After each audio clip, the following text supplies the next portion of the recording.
LSU Odyssey live here, everybody. How you doing? How you doing? Sorry for the delay in starting the show. I'm very under the weather. A really nasty virus. You can probably hear it in my voice, but it's not like it completely took away our eyesight. We saw what happened earlier today. LSU lose to Vanderbilt in a shocking display, 31-24. The game was actually, once again, another close game for LSU, another close loss, but a game you probably should have won when we go through everything. And I understand Vanderbilt really outcoached, outplayed. You could even say outclassed LSU. But at the same time, I really do believe that LSU shot themselves in the foot once again inside the red zone, wasting opportunities again. Your defense could not stop Diego Pavia. We could not stop their tight end duos of Spence and what's the other guy's name? Spence and Sewell or something like that. Carved us up for 88 yards, 8 catches, and a touchdown. Pavia didn't have much through the air, but it was effective. It was big time. Scored a touchdown on us on a third down with his arm. And LSU could not put hands on Pavia. West Weeks had a sack on Pavia, and that was it. That was it.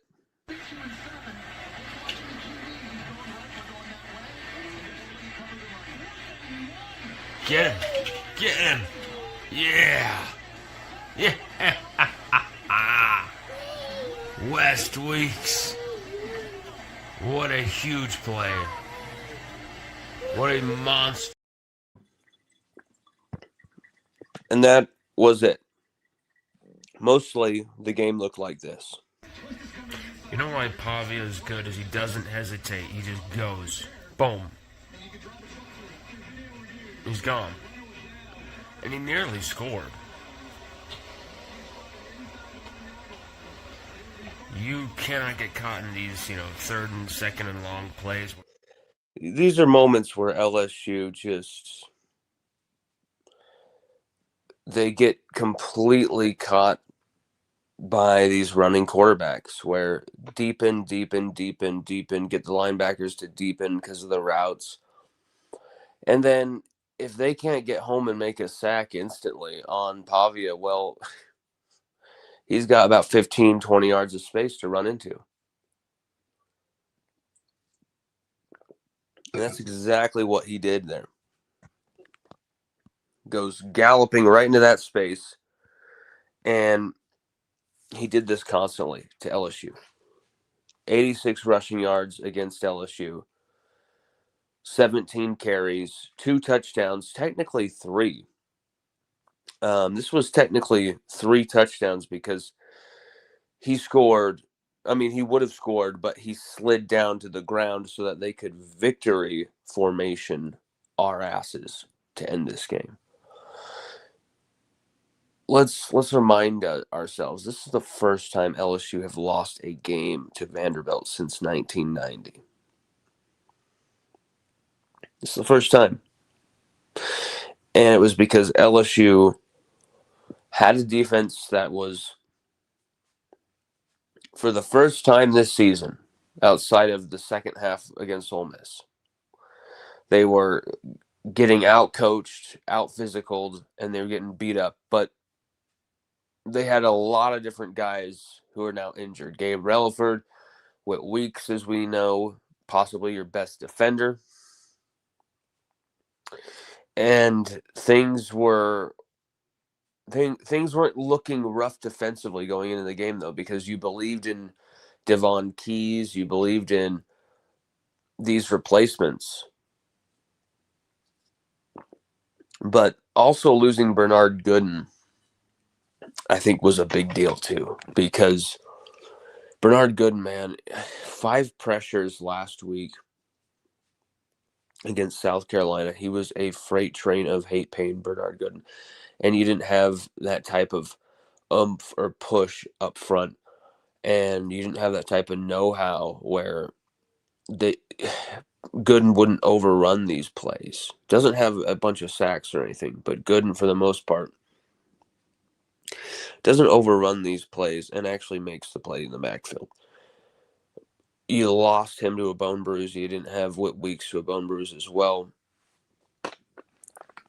Hopefully they'll be back for A&M, but you really missed them tonight. I'm sorry, today is way early morning kickoff, of course. You missed them today, big time. And it wasn't just, I mean, this was Perkins, possibly one of Harold Perkins' worst games in an LSU uniform. You saw Harold Perkins isolated and attacked by the Vanderbilt defense, and Pavia was able to beat him a few times. Plays where Pavia is juking past him, and it's only a difference of 2 or 3 yards. This game is still coming down to the fine margins, of course, but that's what happens in football. And the team that is going to be better about the details is going to win. And that is exactly what happened. Vanderbilt were better at the details, and they won this game because they were better at the details. And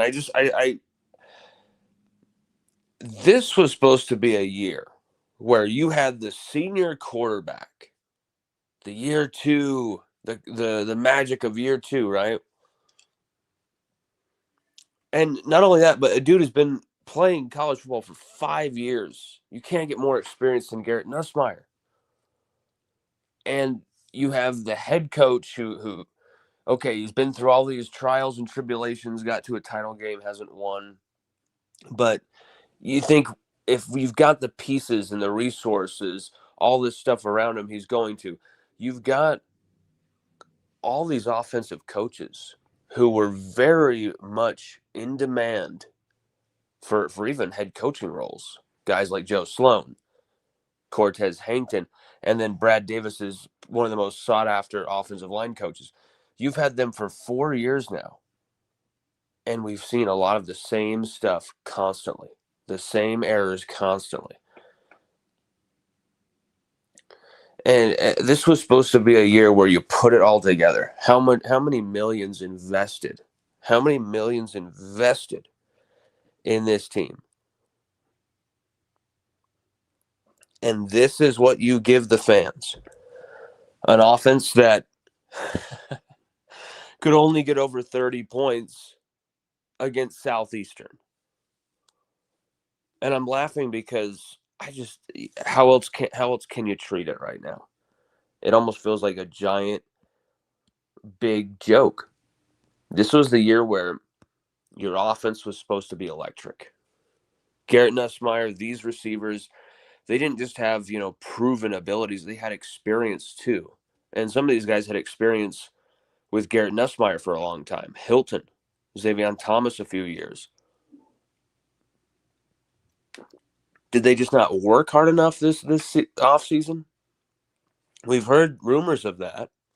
There was no summer of 10,000 catches, that's for sure. But I think it's also just the structural makeup of the play calling, the rhythm of the play calling by Joe Sloan. He doesn't feed the hot hand. He doesn't constantly go back to the well if, hey, they can't stop Trades Green. 1v1. It's 1v1 again. Have Nuss check out of that. That's that dumb call and throw it up for Trades again because they can't stop it. Oh, there we go.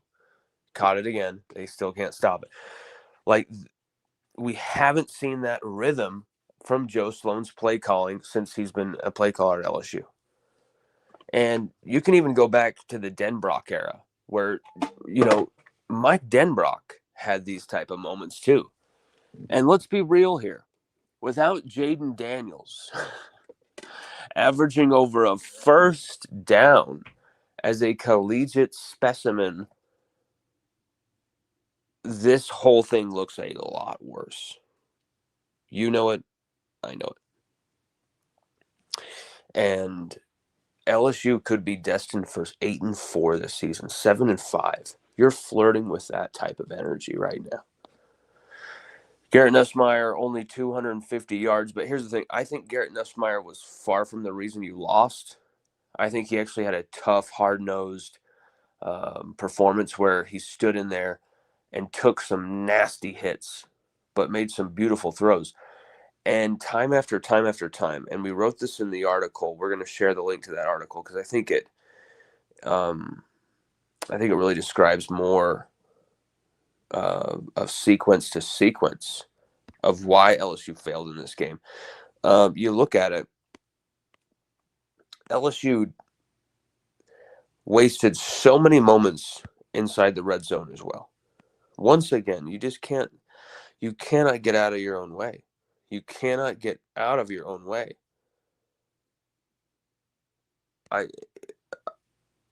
How can we explain how this continues to happen to LSU? Where you can't get 2 feet. You turn 2 feet into 20 yards, a timeout, a penalty, and a missed field goal. It is disgusting. It is time for change. It is time for serious change. And I talked to my boys from the Go team the other night, and I wasn't able to do the show as long as I wanted to. We were only on there for the first 20 minutes, but definitely go back and watch that. We got the link in the description as well in here on this video. And also subscribe to their channel, the Go team. They're definitely awesome, and they've always got something for you to listen to. Great people. Definitely add them on Twitter as well. But I was telling him, I'm like, I'm worried about this game. Like, Vanderbilt are good against the run. I'm worried about us sustaining the running game. And we kind of had some fans kind of just thinking, oh, well, you ran the ball last week well, so you're just going to keep running the ball well, and it's going to be all fine and dandy. And it was a little like, hey, whoa, we haven't really been able to sustain this all season. Let's wait a minute here. 100 yards combined for LSU running the ball. You've got Harlem, but this is the whole thing that I'm going to go back to. Okay, this kind of is a connected theme. LSU just 100 yards on, like, exactly 100 yards rushing. Okay. Joseph, don't you worry. We'll be getting to your comments in a section in a moment. Everybody post some comments. Load up that comment section if you think I'm wrong, if you think I'm right, if you have something to add. We're going to get into all this. My throat is sore. I'm hurting. I'm going to try and go as long as I can, but this is a game that seems like a crossroads moment for LSU here. And I needed to say my piece. LSU rushed for 100 yards on 21 carries, right? 59 for Durham, a 51-yard run, basically all of what he did. 7 carries, only 7 carries for Durham. Harlem Berry was great today. 11 carries, 55 yards. No touchdowns for anybody. 4.8 yards per carry average. So you think, okay, you actually ran the ball pretty well against this defense, but you only ran it 21 times, and you only threw the ball also 28 times. So you had some balance, but you just did not have the ball in comparison to Vanderbilt. That is really what won and lost us this game. And I was harping on it so much going into the game. I said it in the preview show I did with the Go team guys. I said, you have to be able to control the game. You have to be able to control the game. You have to be able to generate some type of running game, but maybe you have to pass the ball to set up the run. And Nuss was doing that at first. You had a great early start by Nussmeier in this offense. Trades Green making plays, Barian Brown making plays. and you thought, maybe there's a chance here. What a play from Nussmeier here. Steps up. What a strike. Wow. Even bamboozled the cameraman. Trades Green with another touchdown this season. Feed that young man.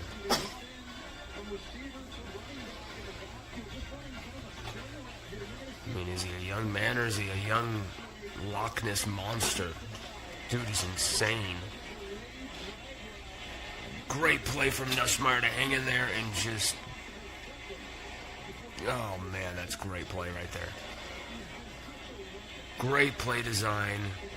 Vanderbilt completely lost. And that's the thing that drives you nuts the most, is that Sloan, Nussmeier, and the offense will go from a play like that, where things are looking really good. The design is correct. Everyone has to be guarded. Everyone commands defensive attention. You're forcing the defense to guard every blade of grass. And instead, the next play, you get some complete and utter garbage. Run straight up the middle for a yard. And it's not only just that the play calls, it's the timing of the play calls. There's no attack-minded philosophy or rhythm-based offensive philosophy with Joe Sloan. I have never seen Joe Sloan get in a rhythm as a play caller. I haven't.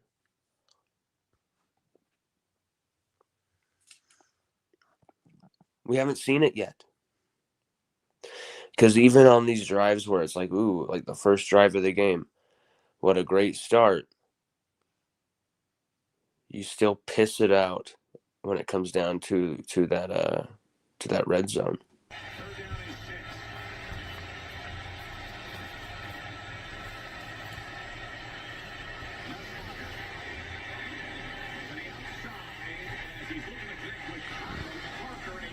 What a catch.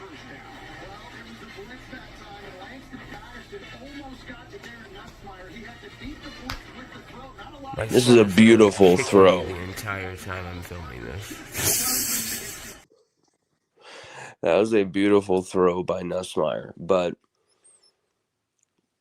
what? That's the only catch by Kyle Parker? Also, Barry Brown, 4 catches in the first quarter.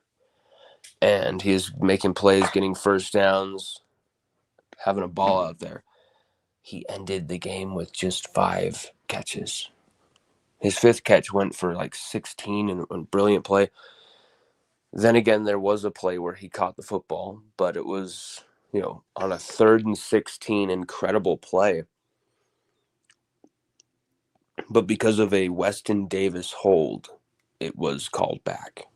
A play that would have, LSU punted it and their defense still gave them another chance. And still we pissed it away.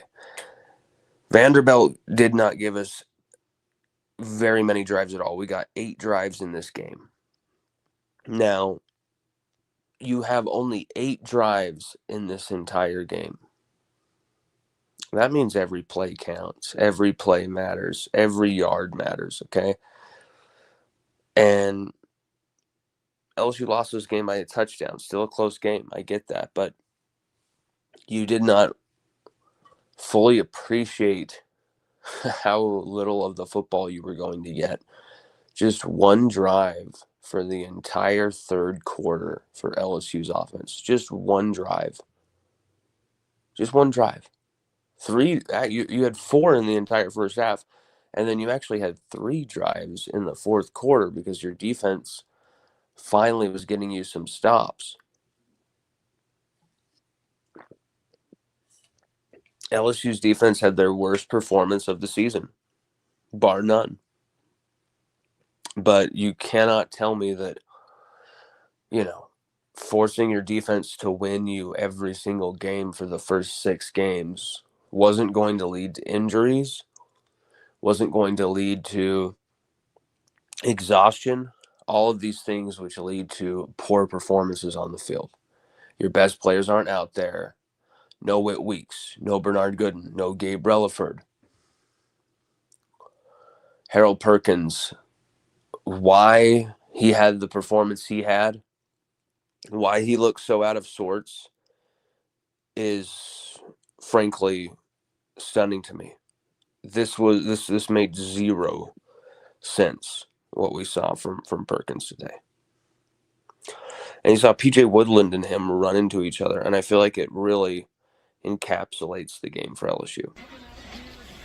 You gotta have Woodland stay outside. Woodland cannot get sucked in there like that.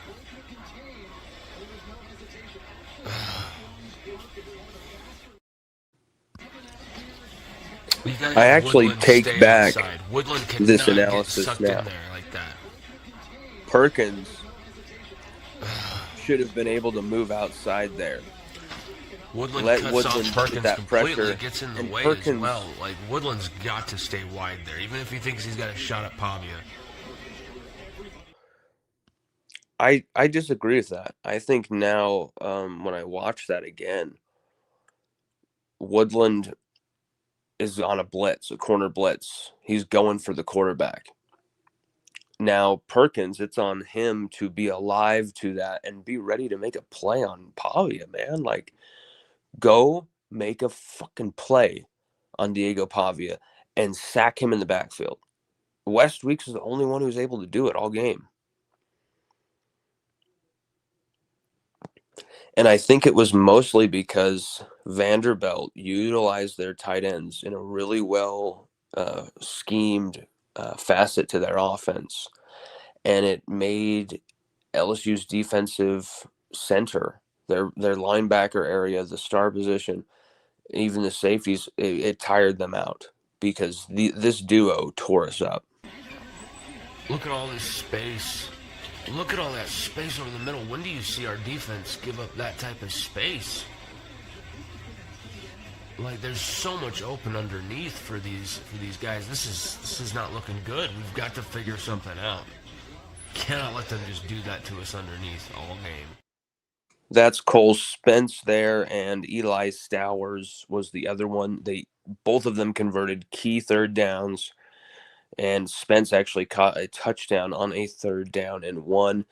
Combined, as I said before, 88 yards and 8 grabs. I think that really was a smart move to immobilize our linebackers, make our linebackers second guess every move. But really, it all goes down to controlling the football and suffocating LSU for over 4 quarters. They utterly and completely controlled proceedings for 13 more minutes time of possession. This is the second time, the Florida game as well, where LSU have been out possessed by 11 plus minutes. Now it's 13 to 15 plus minutes. Because tonight it was 13 minutes. Against Florida it was 15. This is getting outrageous. You know, this team, it drives you nuts because everything has been invested into this team. Everything has been bet on this team this year. You're not going to have Mansour Lane next year. You're not going to maybe have Whit Weeks next year. You're definitely not going to have his brother West. You're definitely not going to have Jacobian Guillory, Jack Pyburn, AJ Halsey, Tamarcus Cooley. I think Tamarcus Cooley has one more year of eligibility. I'll look into that. But you're losing a lot on this talented defense. And then as far as receiving weapons, you're losing most likely Barian Brown. And I believe Xavier Thomas was out of eligibility as well. LSU still have all these offensive linemen, though, except for Braylon Moore. He'll be gone again as well. I think he's out of eligibility, and Josh Thompson. So probably your 2 highest performing offensive linemen will also be gone next year. Everything was the chips were put into the middle of the table for this season, guys. For this season.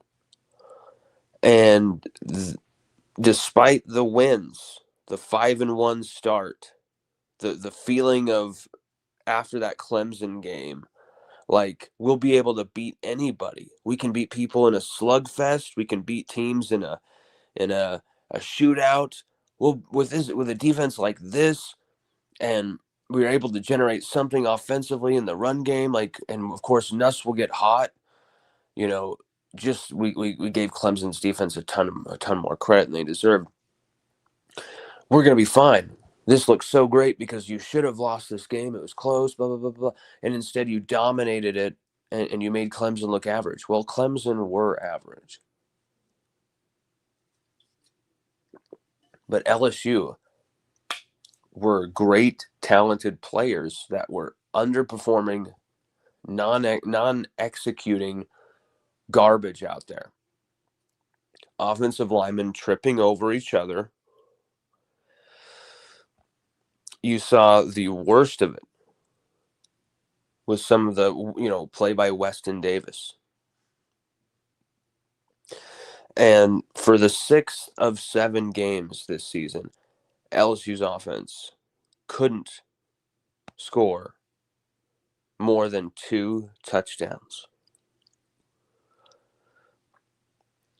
For the 6th of 7 games, LSU's offense could only score 2 touchdowns. Do I need to say that again? Because, I mean, like, have we woken up to this nightmare yet? For the 6th of 7 games, the only other game you did this was against Southeastern, a team you should have scored 100 against, probably. 6 games where you're scoring just 2 touchdowns. And somehow you were 5-1 for a while, and now 5-2. Huge freaking loss against Vanderbilt that really exposes a lot of things about this team. It really exposes a lot of the flaws of this team even more, like laid bare. The offensive line play was atrocious. The timing of the lack of discipline with the penalties. There were some moments that just made you want to scream. We gotta look at our notes because the red zone plays were horrible. Okay. LSU only possessed the ball once over 5 minutes. We kicked 4 field goals. Ramos made 3. And Sloan, he abandoned that running game, as we talked about as well. Just the 21 total carries, 28 total passing plays. But I want to go through some of these drives. On their first drive of the game, LSU had the ball inside the 30-yard line, okay? Only to suffer a sack, back-to-back incomplete passes, and suddenly you're kicking a field goal. Later, Nussmeier and company, marched up to the 37-yard line only to commit a penalty, get a 1-yard run, another incomplete pass, and ultimately ending in a missed field goal.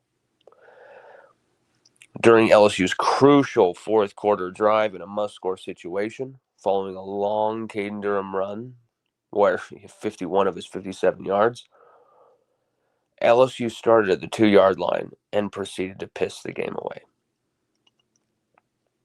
On first down, Nuss gave it to Durham for just 1 yard.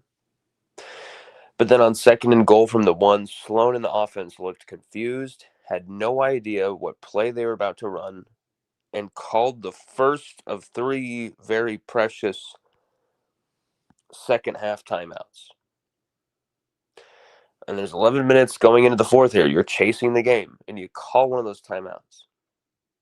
Okay, well, now you better score, right? LSU's offense coming out of that timeout, guess what happens? They commit a penalty, now forcing them back to the 6-yard line when Xavier Thomas had scored a touchdown. And this penalty just takes it off the board. inexcusable isn't even the right word. Right now, LSU is so bad from a structural and player discipline standpoint that it is hard to watch. Then from the 6, Joe Sloan calls a direct snap to Juwan Johnson. He ekes out half a yard, and somehow again LSU turned 2 feet away from a touchdown into a timeout, a killer penalty, and of course another field goal attempt when you desperately need touchdowns. Just as much as their lackluster defensive performance flipped the script, LSU's second half deluge of untimely offensive errors broke the Tigers. That's 16, 3rd and 16. You throw it for 25 yards to Berrien Brown, only to get held back by a Weston Davis holding penalty. It was just not good enough. And Brian Kelly, I'm so sick of seeing him go into these press conferences and say, we couldn't execute, we couldn't do it, we couldn't do this, we couldn't fulfill this, we got to play better, we got to coach better. And then he walks out. That to me sounds like a guy who's paid way too much with zero expectations coming in. And, let's pretend they were high expectations. No. There was a cultivated, protect Kelly at all costs type of BS from a lot of our fan base from the very beginning of the Kelly tenure, where you couldn't say a word of criticism without getting destroyed. He's cleaning up, Orgeron's mess. Give him time. All this stuff, you heard that. And he said, judge me off my 3rd season. The 3rd season was going to be the time. Well, that came and went. Well, you didn't have the resources.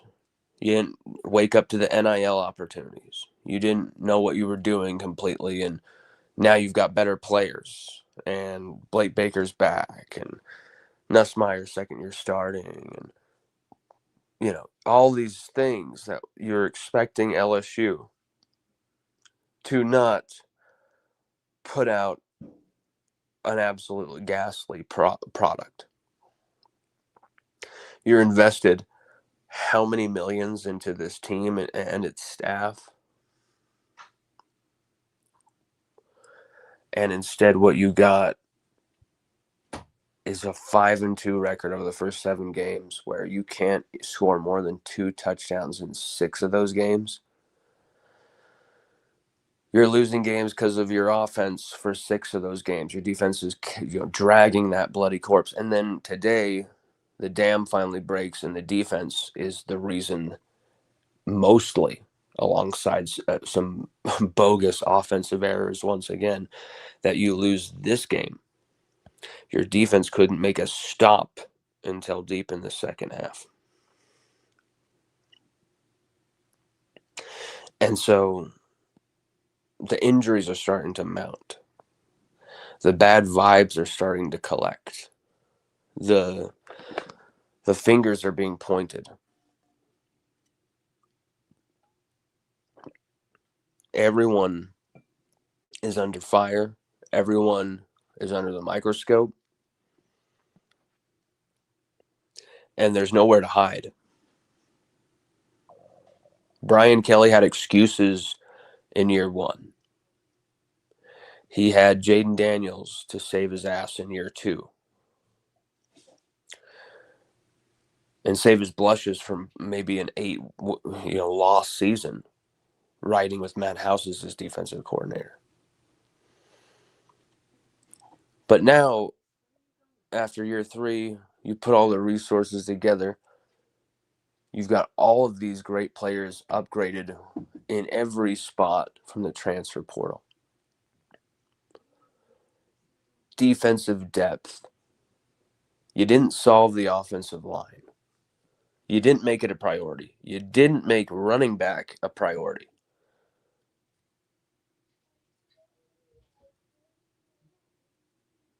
And now you suffer the penalty. You cannot control games. You cannot maintain possession of the football. And sooner or later, you can rag on the defense as much as you want, but sooner or later, your defense in the modern game of football isn't going to be able to just save your ass in 14 to 17, 14 to 10 wins every week. You are going to have to dominate the football and actually put drives together and put touchdowns on the board. Vanderbilt outplayed, outclassed, and controlled LSU today. That's what happened. We're going to go through the comments. Joseph Bennett says, Vandy has smarter coaches, smarter players, makes a smarter team. Yep. It's true. Joseph Bennett then says, just too small on the offensive and defensive line, too. Too finesse all around. I agree with that. And I also think there's times where we're having finesse guys in at an interior line position. And it's like, what are you doing? Why? You're playing like a tackle at guard, like Mubenga. You're playing like a defensive end type of guy, a defensive tackle like Ahmad Bro, even though he had the weight gain and all that stuff against the best teams, that might be exposed.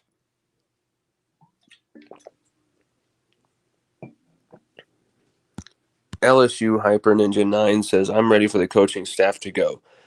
Zero excuses to losing to Vanderbilt. I'm sick of the same excuses over and over. It's really like the same talking points over and over from Kelly. We'll figure this out. There's been some issues. We just don't execute. We need to execute better.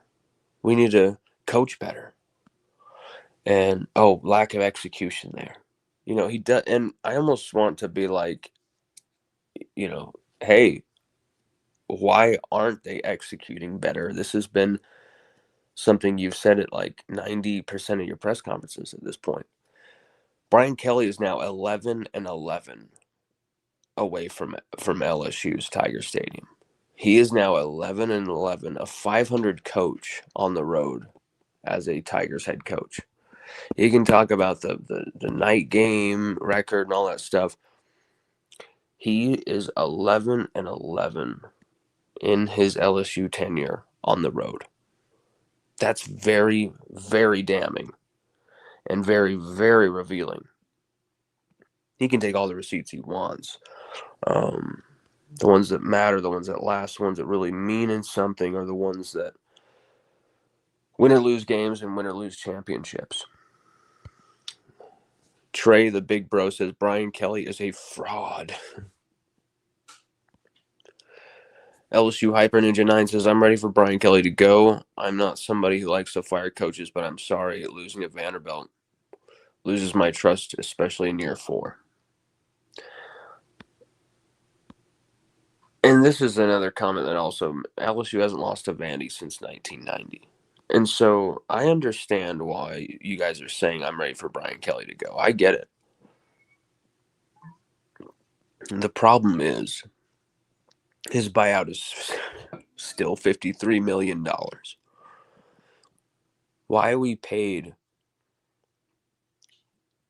an unproven coach with all these like fit concerns, all these things, like why would you pay someone $100 million 10 years? Like,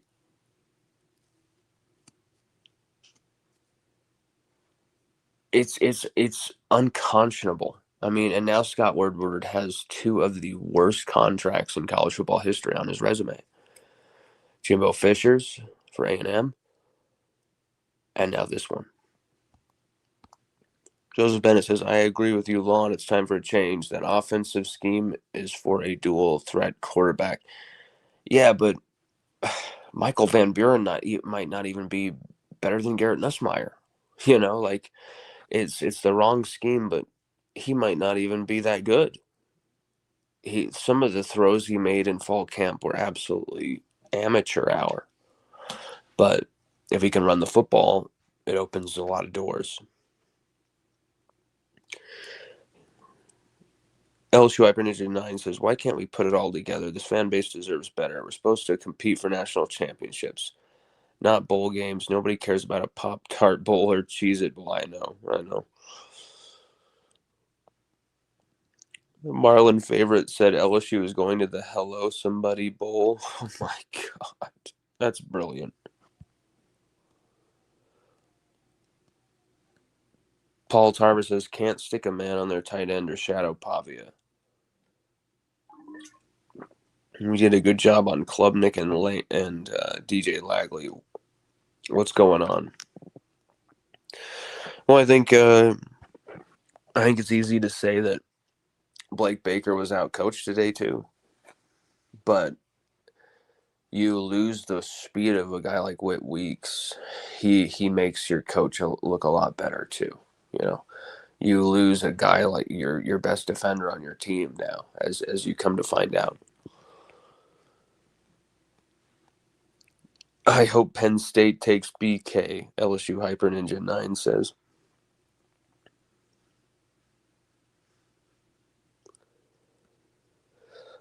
Paul Tarver says, offense needs a new spark plug to shake up opponents from stuffing us. Get Michael Van Buren in there to exploit his mobility.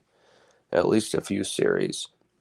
I think they should absolutely see what they got in Michael Van Buren, but you can't look at this game and think quarterback play lost us this game. I think that's crap because Nussmeier played his best game of the season, and we just can't. We are dysfunctional calling plays at the line of scrimmage. And if you think putting a backup quarterback in there who doesn't really have much familiarity with all these guys, and he's going to be doing all this stuff, it's going to be even more dysfunctional. There's going to be even more penalties. As much as I want to see something new at that position, I just don't know if we have it. I just don't know if there's a better option than Garrett Nussmeier right now. And that's coming from a place of I don't care who plays, I want LSU to win.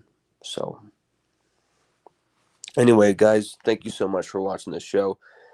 If you want more, check out our article there in the comments section, as well as on LSUODYSSEY.com. Right there on the main page, LSU fall to Vanderbilt. I think it really will give you a play-by-play if you want all the stats in one place, all of those type of things. Check out the article and help us, give us some support by clicking on the article and checking it out. Thank you, guys. You all have a good rest of your night. Poe English, my man, will finish your comment last. Poe English is a badass. Sorry, Poe, my throat is killing me. He says, what up, my guy? Another rough day at the office. I hate to say it, but I think the transfer portal is going to be full of LSU players, including Caden, Chester, Jackson, Sloan, and Brad Davis. Defense awful. Brad Davis can't transfer, brother. I don't know what you mean by that with Brad Davis, but I get what you're saying about guys transferring from LSU. That could be a worry. Not solidified just yet. We still have a chance here with 2 losses, but you're facing a very big uphill climb. And right when Brian Kelly, everything seems to be over the hump, something just catastrophic happens again to just kind of sink you right back to reality. So remember this feeling, because we've felt this many times during the Kelly era. And we've gotten too used to this feeling of being humiliated, outplayed, out-physicaled, dominated. And yet you only lose by 7 points, 10 points, 5 points against Ole Miss. And yet it felt like a domination. That is, and an incomplete team, 2023, 2025, 2 championship level sides of the ball ruined by the absolute worst nadir of LSU football on the other side. Matt House's 2023 defense and Joe Sloan's 2025 offense. But go Tigers as always. Poe English, love you, man. Thank you for watching. LSU Hyper Ninja 9. Thank you for watching with your comments. Paul Tarver, my guy. Joseph Bennett, my brother. Thank you for opening up the comments. Trey, the big bro. What's up, my brother? You have a fantastic rest of your night, Trey. Everyone, check out the article here. Here's the link right there. But if you just go to LSUODYSSEY.com on the homepage, you'll see it. And I think it even goes even more in depth than we were able to do here. But I kind of wanted a moment with the fans to kind of talk about this and digest what was a very tough loss and a very revealing loss. Everybody have a good rest of your night. Go Tigers as always.